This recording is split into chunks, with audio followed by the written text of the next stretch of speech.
మీ అందరికీ నా హృదయపూర్వక వందనాలు. చెమ్మగలిగిన దేవుని పిల్లారా, మీరు హృదయాలు వెలిగించే మాటతో ఎక్కువనే మీ అద్దకు వచ్చినాను కనుక మీరు నేను కలిసి ప్రభు మాటలు ధ్యానం చేసుకుందాం.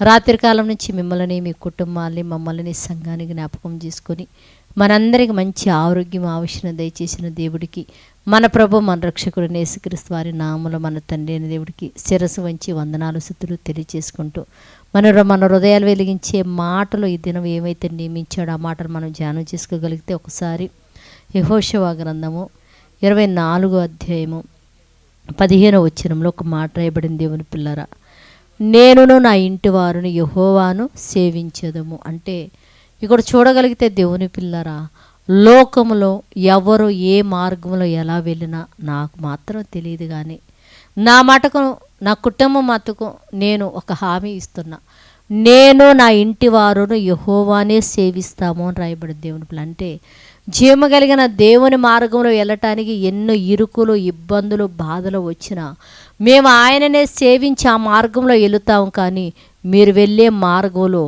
నేను రాను, నా కుటుంబం కూడా రాదు అని చెప్తున్నారు దేవుని పిల్లరా.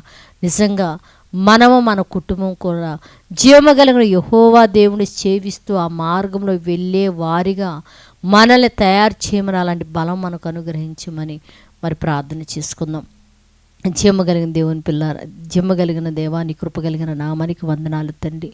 ఇదిగోనైనా యెహోషువ గారి ద్వారా మాకున్న తండ్రి ఒక మాట తెలియచేసావు నాయన. ఈ దినమునైనా నేను నా ఇంటి వారు యెహోవాని సేవిస్తామని చెప్తున్నాడు తండ్రి. అవునయ్యా, మేము మా ఇంటి వారి నా తండ్రి ఇదిగోనైనా పాపంలో పడిన తండ్రి నైనా నరకలోకానికి వెళ్ళకుండా వెళ్ళినట్లు మేము మా కుటుంబంలో ప్రతి వ్యక్తి కూడా తండ్రి నిన్ను సేవించి నీ సన్నిధానానికి చేరగలిగే భాగ్యం ప్రతి కుటుంబంలో అలాంటి భాగ్యము ధన్యత మీరు అనుగ్రహించమని తండ్రి నీ సన్నిధానంలో మరి పెట్టుకుంటున్నాము నైనా.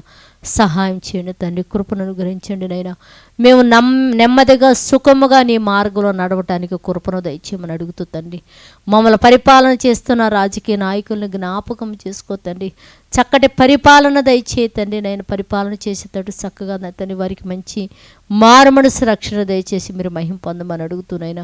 ప్రతి కుటుంబంలో కూడా మంచి ఆరోగ్యము దయచేసి మీరే మహిమ పొందమని మా రక్షకుడు నీ కుమారుడు యేసుక్రీస్తు వారి నామములో ప్రార్థన అడుగుతున్నాము తండ్రి. ఆమేన్. మీ అందరికీ నా హృదయపూర్వక వందనములు, ధన్యవాదాలు.